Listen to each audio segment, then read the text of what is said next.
오늘 같이 나누실 말씀은 마태복음 1장 18절부터 25절까지 말씀입니다. 마태복음 1장 18절부터 25절까지 말씀입니다. 교독하겠습니다. 예수 그리스도의 나심은 이러하니라. 그의 어머니 마리아가 요셉과 야콘하고 동거하기 전에 성령으로 잉태된 것이 나타났더니 그의 남편 요셉은 의로운 사람이라 그를 드러내지 아니하고 가만히 굴복하여 이 일을 생각할 때에 주의 사자가 현몽하여 이르되 다윗의 자손 요셉아 내 안에 마리아 데려오기를 무서워하지 말라. 그에게 잉태된 자는 성령으로 된 것이라. 아들을 낳으니 이름을 대주라. 이는 그가 자기 백성을 그의 주에서 구원한 자이시라. 이 모든 일이 된 것은 주께서 선지자로 하신 말씀을 이루려 하심이니 이르시되 보라 아들을 낳을 것이요 그의 이름은 임마누엘이라 하리라 하셨으니 이를 번역한 즉 하나님이 우리와 함께 계시다 합니다. 요셉이 잠에서 깨어 일어나 주의 사자의 분부대로 행하여 그의 아내를 데려왔으나 아들을 낳기까지 동침하지 아니하더니 나음의 이름을 예수라 하니라. 아멘. 오늘은 마태복음 18장 1장 18절에서 25절까지 본문을 통해 예수 그리스도의 성육신 하는 제목으로 같이 은혜를 나누겠습니다. 우리가 본문에 보면 이제 마리아와 요셉이 정혼했다 그러잖아요. 이것은 결혼을 앞두고 있는 유대의 그런 의식입니다. 결혼과는 다르게 우리가 쉽게 말하면 약혼이라 하면 이해가 빠를 텐데 결혼하기 전 1년 정도 남자와 여자는 아직 결혼을 하지 않았기 때문에 1년 정도는 서로 가까이 할 수가 없는 유대의 하나의 결혼 전 의식이라 이렇게 볼 수 있습니다. 그러나 어쨌든 간에 결혼이라는 것은 동서고금을 막론하고 이것은 참으로 거룩하고 성결하며 참으로 아름다운 일이에요.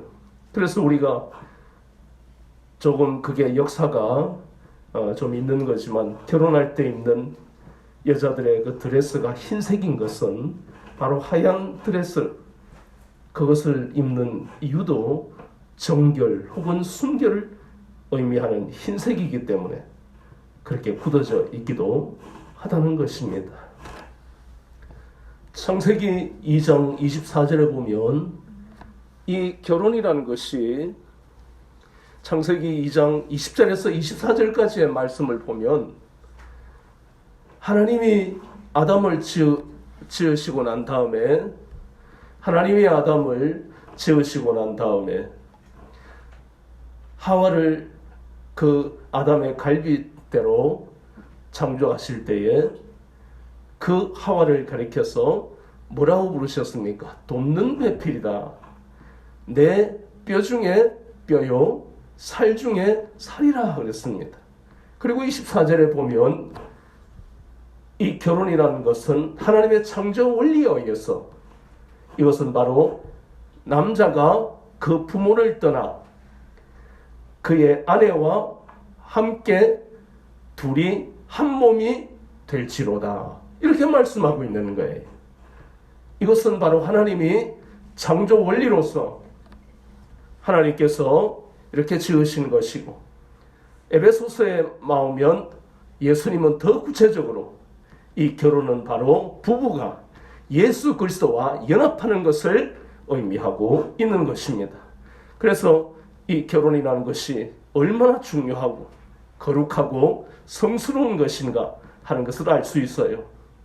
여기에 나오는 요셉과 마리아도 그런 참으로 인생에 한 번뿐인 그 거룩한 일을 앞둔 사람들인데 그런데 본문에 보면 우리가 이해할 수 없는 사건이 생기는 거예요. 마리아가 요셉과 관계없이 임신을 해버린 것입니다. 이것을 구약에서 우리가 보면 신명기 22장이 하나의 근거가 돼요. 그 22장에는 범죄에 대한 말씀이 나오는데 남자가 이러이러하면 이런 형벌을 받고 여자가 이러이러한 범죄를 하면 형벌을 받는데 그 중에서 22절과 23절에 보면 결혼을 약속한 그 처녀가 다른 남자와 동침을 하면 그 다른 남자와 처녀는 함께 돌에 맞게 돼 있는 그 형벌의 말씀이 나오는 거예요. 마리아는 결국 임신을 시킨 남자와 함께 돌에 맞아야 할 끔찍한 형벌을 받아야 할 그런 상황이라는 것입니다. 그런데 요셉은 마리아가 그런 끔찍한 형벌을 받는 것을 원치 않은, 그래서 이해할 수 없는 그 일로 인해서 고통스럽지만 가만히 그와의 관계를 끊고자 했습니다. 본문의 말씀이 바로 그것이에요. 그런데 요셉이 하나 모르고 있는 것이 무엇이었죠? 누가복음 1장 26절에서 38절까지의 말씀을 보면 자세히 나와요. 특히 우리가 신약을 볼 때 예수님의 공관복음, 마태, 마가, 누가, 요한복음을 읽을 때 특히 누가복음을 자세하게 읽으세요. 왜냐하면 누가는 의사 출신인데다가 그가 의사 출신이고 똑똑하니까 마태, 마가, 요한복음에서 다루는 것보다 훨씬 세밀하고 깊이 있게 다루고 있습니다. 조금 경우는 다르지만 구약에 보면 또 신명기라는 것이 있는데 우리가 잘 아는 창세기, 그 다음 뭐죠? 출애굽기, 그 다음에 창세기와 출애굽기, 민수기, 이 세 가지는 사실은 특히 출애굽기도 괜찮은데 민수기는 상당히 그 창세기나 출애굽기의 사건과 겹쳐서 이해를 못하는 그런 상황도 있어요. 그런데 창세기, 출애굽기, 민수기의 내용을 깊이 있게 알 수 있는 것은 바로 신명기입니다. 신명기는 이렇게 요약하고 결론을 내고 자세하게 설명하는 역할을 하고 있는 거예요. 누가복음과 그런 의미에서 비슷하다고 볼 수 있습니다. 그런데 누가복음 1장 26절에서 28절까지의 말씀을 보면 바로 마리아에게 하나님이 나타나셔서 그에게 말씀하십니다. 이제 내 태중에 생명이 잉태될 텐데 이 생명은 바로 너희들이 그래 너무나 오랫동안 기다리던 메시아가 내 몸을 통해서 성령으로 탄생할 것이다. 마리아가 얼마나 믿음이 좋은지 하나님이 말씀하신 그 말씀이 나에게 이루어지기를 원한다. 그렇게 고백하잖아요. 그러니까 마리아는 이미 이 사건이 너무나 이해할 수 없지만 알고 있다는 이야기예요. 근데 요셉은 지금 전혀 모르고 있는 상태인데도 그런데 요셉은 그 마리아를 배려하는 거예요. 이 마리아가 돌에 맞아야 될 그러한 끔찍한 형벌이 기다리는 율법을 어겼기 때문에 그런데 그는 마리아를 정죄하지도 않고 율법대로 해서 사람들에게 공개하지도 않았고 가만히 조용히 끊고자 했습니다. 그런데 본인으로 따지면 얼마나 고통스럽겠어요. 결혼을 약속했는데 자기에게 상상하지 못할 이 엄청난 일이 일어났다는 자체가 고통이잖아요. 그렇게 요셉이 고통을 겪고 있을 때 하나님이 그에게 나타나셔서 말씀하셨어요. 꿈에 요셉에게, 마리아에게 나타나신 그 하나님은 요셉에게도 나타나셨어요. 너와 마리아를 통해 모든 사람들의 죄에서 구원할 메시아가 탄생할 것이다.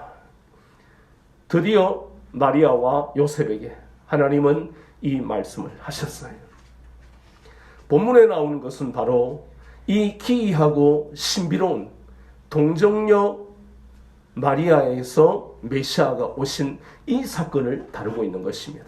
그래서 하나님의 그 음성을 우리가 두 가지로 그 두 가지 말씀을 우리가 좀 자세하게 보면 첫 번째 이렇게 처녀의 몸으로 잉태된 것은 자연 법칙과는 전혀 관계가 없는 본문의 말씀대로 성령으로 된 것이다. 성령의 능력으로 되어진 것이다. 우리 아까 사도행전 했잖아요. 사도행전 할 때 뭐라고 그랬지요? 이는 성령으로 잉태하사, 그 다음에요, 동정녀 마리아에게 나시고. 우리가 사도행전 하는 것은 전부 이게 사도신경을 하는 것은 성경적입니다. 하나님의 말씀을 가지고 고백하는 것이 바로 사도신경이에요. 그러니 거기에서 분명히 성령의 능력으로 되어진 것이라고 말씀합니다. 너무너무 기이하고 일어날 수 없는, 전에도 없었던, 후에도 없을 놀라운 일이에요. 그래서 우리가 전에도 없고 후에도 없는 일이다, 사자성어로 혹시 뭐라고 그러죠? 전무후무라고 그러잖아요. 그런데 항상 세상은요, 성경을 이용해서 우리를 미혹시킵니다. 우리가 잘 아는 그리스 로마 신화에 보면 올림푸스 산이라는 곳에 12신이 있는데 그 중에 보스가 누구죠? 제우스 신이잖아요. 이 제우스 신은요, 그리스 로마 신화를 저도 어릴 때 읽어봤는데 올림푸스 산에 있다가 좀 예쁘다 하면 밤에 사람으로 변해서 그 여자와 동침해서 이 바람둥이에요. 그래서 낳은 신들이 아폴론, 술의 신이라는 디오니소스, 아폴론은 태양의 신이잖아요. 전쟁의 신은 아데나, 뭐 이런 신들의 전부 제우스가 그런 행위로 태어났으니까 아내인 헤라가 얼마나 질투를 하고 그렇게 했겠어요. 그런데 이 그리스 로마 신화를 어릴 때는 재미있게 그렇게 봤는데 하나님의 말씀을 가까이 하면서 깨달아지는 것은 디모데전서 4장 6절 7절의 말씀과 딱 부딪히는 거예요. 디모데전서 4장 6절에서 7절 말씀은 버려라. 뭘 버리느냐? 망령되고 허탄한 신화를 버려라. 분명히 주님이 우리에게 말씀하시는 게 그게 가짜다 이 말이에요. 망령되었고 허탄하다는 것입니다. 가짜라는 이야기예요. 있을 수 없는 일이에요. 그럼 보세요. 많은 사람들은 그리스 로마 신화에 나오는 그 이야기는 솔깃한데 이렇게 성령의 능력으로 처녀가 잉태를 했다는 자체는 이것은 믿지도 않고 거짓말이라 할 것 아닙니까? 천지를 지으시고 우리를 지으신 하나님은 얼마든지 이런 일을 하실 수 있는 것인데 신화는 우리가 아무렇지도 않게 받아들이면서 하나님의 말씀을 믿기 어렵다라고 하는 이것이 바로 우리를 미혹하고 있다는 증거입니다. 그래서 끊임없이 하나님은 말씀을 통해서 세상의 모든 인본주의가 바로 망령되고 허탄한 신화다. 그것은 어떻게 하라고요? 버려라라고 말씀하는 거예요. 그런데 이 신비로운 하나님의 놀라운 일이 왜 나타나야만 하는가? 그것을 우리가 살펴보기 전에 이러한 사건을 우리는 뭐라고 그럽니까? 성육신이라고 그럽니다. 성육신에 대한 예수님의 가장 구체적인 말씀은 요한복음 1장 14절에 나옵니다. 요한복음 1장 14절. 말씀이 육신이 되어 우리 가운데 거하심에 우리가 그의 영광을 보니 아버지의 독생자의 영광이요 은혜와 진리가 충만하더라. 이 요한복음 1장 14절의 말씀이 바로 성육신에 대한 말씀이에요. 그러면 이제 왜 이러한 방법으로 하나님은 성육신하는 방법으로 예수님을 이 땅에 보내시는가? 그 아들을 이 땅에 보내시는 이유가 무엇인가? 그것이 바로 죄의 문제 때문입니다. 죄의 문제는 인간이 해결할 수 있는 것이 아닙니다. 하나님은 구약시대에 옛 언약이라 부르는 구약시대에 제사 제도를 통해서 하나님이 택하신 민족 이스라엘에게 이렇게 속죄의 그런 방법을 제사 제도를 통해 하나님이 은혜를 베푸셨습니다. 그런데 제사 제도의 단점에 대해서는 히브리서 7장 26절에서 28절까지 그리고 9장 12절, 13절, 14절, 히브리서 10장 10절에서 18절까지의 말씀에 자세히 나와 있는 것은 옛 언약하의 제사 제도는 죄의 문제를 해결할 수가 없다라고 말씀합니다. 짐승의 피가 할 수 있는 것은 우리의 육신을 깨끗하게 하는 것은 바로 짐승의 피를 통한 그러한 해결 방법이지만 우리의 영혼을 죄로부터 구원할 수는 없다라고 분명히 말씀하고 있습니다. 그래서 이 죄의 문제, 성경은 죄의 문제에 대해서 얼마나 심각한지를 이렇게 말씀합니다. 시편 51편 5절에 내가 죄악 중에서 탄생하며 어머니가 죄 중에서 나를 잉태하였나이다. 우리가 태어난 것은 죄악 중에서 태어났다고. 우리가 태어나기 전에 어머니의 뱃속에 잉태할 때부터 우리는 죄인이었다고 성경은 분명하게 말씀하고 있습니다. 얼마나 끔찍한 일입니까? 로마서 3장 9절 10절에 유대인이나 헬라인이나 모두가 죄 아래에 있다고 그랬고 3장 23절에는 모든 사람이 죄를 범하였음에 하나님의 나라에 이르지 못했다고 그랬습니다. 이 죄의 문제, 인간이 해결할 수 없는 이 죄의 문제를 해결하기 위해서 성육신의 방법을 택했다는 것입니다. 모든 인생은 하나님을 멀리 떠나서 하나님의 형상을 잃어버리고 마귀의 자녀가 되어 하나님과 단절된 인생을 살았다는 것입니다. 지금도 그렇게 살고 있잖아요. 하나님을 멀리 떠났다는 것은 창세기 4장 16절에 보니까 가인이 그 대표적인 인물입니다. 그는 살인이라는 그것도 동생을 죽이는 끔찍한 죄를 지었는데도 하나님은 그가 친척들에게 죽지 않도록 표를 주셨고 그렇게 크신 긍휼을 베풀어 주셨는데도 그는 여호와 앞을 떠났더라 그랬잖아요. 하나님을 멀리 떠난 가장 대표적인 최초의 인물이 바로 가인이었다는 것입니다. 하나님을 떠나버렸다는 것은 에베소서 2장 12절 13절에도 전에 멀리 있던 너희를 멀리 그리스도 밖에 하나님을 떠나버렸다는 이야기입니다. 참으로 끔찍한 일 아닙니까? 하나님을 멀리 떠나 하나님의 형상을 잃어버린 게 우리의 과거의 인생입니다. 하나님의 형상을 잃어버렸다. 누가복음 19장 10절에 보면 하나님의 이 땅에 오신 것은 바로 잃어버린 영혼을 구원하기 위해서 오셨다고 성경은 말씀합니다.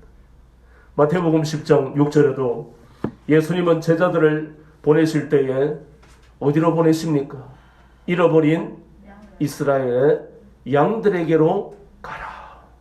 다 잃어버렸다고 그러잖아요. 생명을 잃어버린 거예요. 하나님의 형상은 가장 대표적인 게 바로 거룩입니다. 그 거룩함이 없잖아요. 생명을 잃어버렸다는 것입니다. 영적인 생명이에요. 그래서 하나님을 멀리 떠나 하나님의 형상을 잃어버리고 결국은 마귀의 자녀로 살아가고 있고 우리도 과거에 마귀의 자녀였다는 것입니다. 요한복음 8장 44절 요한일서 3장 10절에 우리는 마귀의 자녀로 죄를 짓는 것이 아무렇지도 않은 지금 많은 사람들을 보세요. 죄를 지어도 죄의식이 없는 거예요. 그것이 바로 마귀의 자녀라는 증거입니다. 그래서 마침내 하나님과 단절되는 인생을 살 수밖에 없습니다.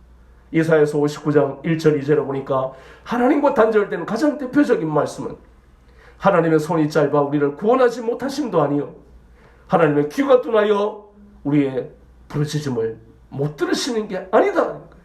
그것은 바로 그렇게 단절된 모든 원인이 죄에 있다고 말씀하고 있습니다.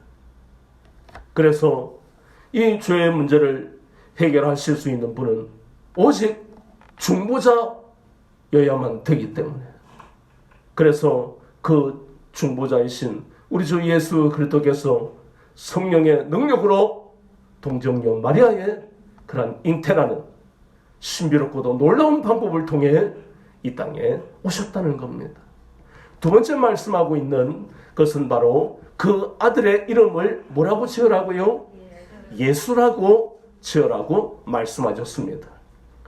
본문에 보니까 마태복음 1장 21절에 그 아들 이름이 예수라는 그것의 의미는 자기 백성들을 그들의 죄에서 구원하실 분이 바로 예수님이다.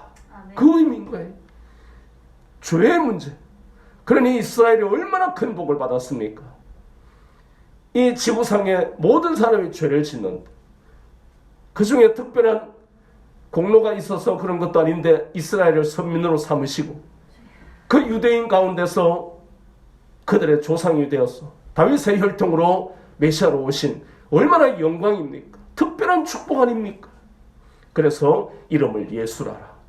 이사야서 7장 14절에 보면 정확하게 예언하고 있는 이사야 선지자를 통해 예언하는 말씀이 바로 처녀의 몸에서 잉태되어서 메시아가 오실 텐데 그분이 바로 임마누엘이 될 것이다.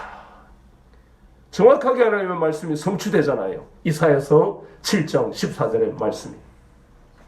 예수님이 이렇게 처녀의 몸으로 잉태되어서 성령의 능력으로 이 땅에 오신 이유가 바로 죄의 문제를 해결하기 위함이라고 분명하게 말씀합니다. 죄의 문제가 해결되면 우리를 죄에서 구원하시고 이제는 더 이상 죄에 매이지 아니하고 로마서 8장 1절 2절에 그러므로 이제 그리스도 예수 안에 있는 자에게는 결코 정죄함이 없으니 이는 생명의 성령의 법이 죄와 사망의 법에서 우리를 해방하였다고 분명하게 선포하고 있잖아요. 우리는 성령님이 불도장으로 꽝 찍으시고 너는 하나님의 자녀다. 더 이상 너는 정죄함을 받는 인생이 아니다라고 분명하게 도장을 찍어주신 인생을 살고 있다는 것입니다. 아멘. 이를 위해서 예수님이 구약의 옛 언약하의 제사 제도로서는 죄의 문제를 해결하지 못하지만 단번에 죄에 대하여 우리 죄에 대하여 제물 되시는 놀라운 은혜를 우리 가운데 나타내셨어.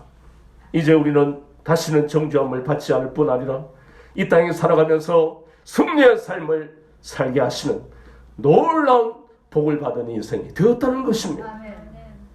이제 우리가 그러면 기억해야 할 것은 바로 그것입니다. 그래서 누구든지 자신의 죄를 자백하며 역대하 7장 14절이나 요나서 3장 10절 그리고 요한일서 1장 9절의 말씀처럼 자신의 죄를 자백이라는 건 영어로 confess, 이것은 형사 앞에 죄를 지은 피의자가 내가 물건을 훔쳤습니다, 내가 죄를 지었습니다, 그 죄를 고백하는 것을 자백이라고 그럽니다. 우리는 하나님 앞에 죄를 자백해야 합니다. 아멘. 내가 죄인입니다 하는 고백을 해야만 그 죄의 용서를 받는 거예요. 그리고 구원받고 하나님의 자녀가 되는 것입니다. 그러면 이제 우리의 인생은 분명한 목적이 생기는 거예요. 그리고 목표가 생깁니다. 목적과 목표는 다릅니다. 목표는 구체적인 하나하나의 구체적인 항목이라면 목적은 우리가 길게 보고 장차 우리가 해야 할 장기적인 그러한 하나의 지점을 목적이라. 그 이유가 무엇인가? 내가 이 일을 해야 할 그리고 이런 삶을 살아갈 이유가 무엇인가? 그것이 목적인데 우리의 목표와 우리의 목적이 분명한 것은 구원받았기 때문에 우리를 죄에서 건져주신 이 놀라운 은혜를 받았기 때문에 이제는 새로운 피조물이 되었기 때문에 잘못된 과거의 가치관이나 사고방식을 다 버리고 말씀과 기도로 경건의 능력을 받아야 됩니다. 말씀과 기도가 아니면 경건의 능력을 받을 수 없습니다. 경건하지 않으면 우리는 하나님의 은혜를 받을 수가 없어요. 천국에 갈 수가 없습니다. 불의하고 불법한 사람은 천국에 못 가잖아요. 경건의 능력이 무엇입니까? 고린도전서 4장 20절에 보니까 경건의 능력은 한마디로 하나님의 나라는 말에 있는 것이 아니고 능력이 있다고 했습니다. 디모데전서 4장 5절에 보니까 하나님의 말씀과 기도로 거룩해진다. 그것이 경건입니다. 그래서 말씀과 기도로 우리가 경건의 능력을 받았어. 그걸 받아야 되는 분명한 이유가 우리에게 주어지는데, 그것이 우리 삶의 목표입니다. 우리의 목표는 바로 이 땅의 죄로 인해서 삶의 기쁨과 평안과 소망을 잃어버린 사람들에게 가서 그들이 회개하고 주님께로 돌아오게 하는, 이것이 바로 우리 삶의 목표입니다. 우리가 먼저 분명한 목적, 내 인생을 내가 주인이니까 나는 이러저러하게 살아야지가 아니고, 나의 죄의 문제를 해결해 놓으신 그 주님을 위해 사는 것이 우리의 인생의 목적입니다. 그 목적이 분명하게 정해지면 아까 이야기했던 죄로 인해서 소망과 기쁨과 평안을 잃어버린 사람들에게 우리가 그리스도의 향기가 되고 그리스도의 편지가 되는 것이 우리 삶의 목표입니다. 그러면 그것을 감당할 수 있도록 어떤 사람에게는 사업을 할 수 있도록 은혜를 주시고, 어떤 사람에게는 교수, 의사, 혹은 어떤 사람에게는 또 여러 가지 다양한 엔지니어, 또 아니면 또 다른 우리가 이해할 수 없는 그런 다양한 방법으로 하나님은 이 땅에서 분명한 목표와 목적을 가지고 살게 하시는 거예요. 목사가 될 수도 있고 아닐 수도 있고, 중요한 것은 그것이 아니라 이 땅에서 어떤 삶을 살아가든 하나님은 이전에 내가 가졌던 가치관과 사고방식을 버리게 하시고, 이제는 온전히 내 삶의 목표와 목적이 오직 우리 주 예수 그리스도께 초점이 맞추어지게 된다는 것입니다. 그래서 내가 출근을 일찍 하고 또 퇴근을 빨리 하든 늦게 하든 관계없이 나는 내 일을 통해서 내 삶의 목표는 내 직장에서, 내 사업장에서, 내가 속한 공동체에서 바로 그리스도의 향기를 풍기고 그리스도의 편지가 되어서 하나님과 세상을 화목하게 하는, 이것이 바로 매일매일의 삶의 목표가 되어야 되고, 그것은 바로 예수 그리스도께서 내 삶의 목적이 되어야만 그런 마음이 우리 가운데서 일어날 수 있다는 것입니다. 이 놀라운 성인 육신의 은혜를 우리 가운데 베풀어 주신, 그래서 우리는 이 땅에 사는 동안 예수님이 우리의 주님이 되시고 주인이 되시고 삶의 인도자가 되시기 때문에 사무엘하 8장 6절과 14절을 보면 다윗이 하나님의 능력을 나타내시니까 어디로 가든지 이기게 되었잖아요. 그것이 다윗에게만 나타나는 게 아니에요. 우리의 인생에 분명한 목적과 목표가 생기면 우리도 다윗과 똑같이, 왜요? 마태복음 1장 1절에 아브라함과 다윗의 자손 예수 그리스도의 계보라고 했잖아요. 그렇다면 우리도 똑같이 다윗의 복을 받는 거예요. 어디로 가든지 이기게 하시는 승리의 삶, 주님이 우리의 임마누엘이 되시기 때문에 창세기 28장 15절에 하나님은 야곱에게 내가 어디로 가든지 함께 하겠다. 하나님은 시편 23편 4절에 막대기와 지팡이로 너를 안위하겠다. 우리가 비록 사망의 음침한 골짜기처럼 고통스러운 삶을 살 때라도 하나님은 오묘한 방법으로 우리 인생의 지팡이와 막대기가 되어서 우리를 안위해 주시겠다. 분명히 말씀하시잖아요. 마태복음 28장 19절 20절에도 너희는 가서 모든 민족을 제자로 삼아 아버지와 아들과 성령의 이름으로 세례를 주고 내가 분부한 모든 것을 가르쳐 지키게 하라. 이 세상 끝날까지 내가 너희와 항상 함께 하겠다. 이 임마누엘의 은혜는 구약에서는 특별한 사람만 받았어요. 그렇잖아요. 모든 이스라엘 백성이 다 이런 은혜를 받은 것은 아닙니다.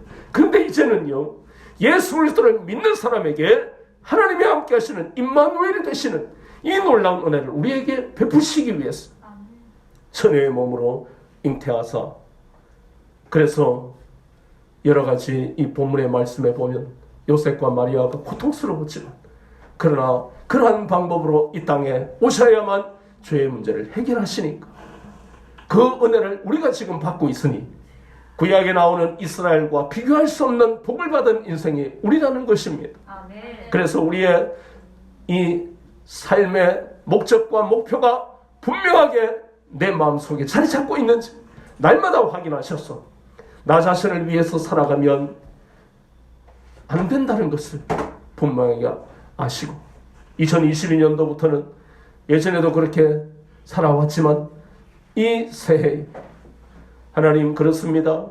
죄의 문제를 해결해 놓으신 이 놀라운 복을 나에게 허락하신 것은 이제 내 삶의 목적을 한 번 더 점검하고 내 인생의 목적은 오직 주님을 위해서 표대되신 주님을 위해 달려가는 것이 내 인생의 목적이에요.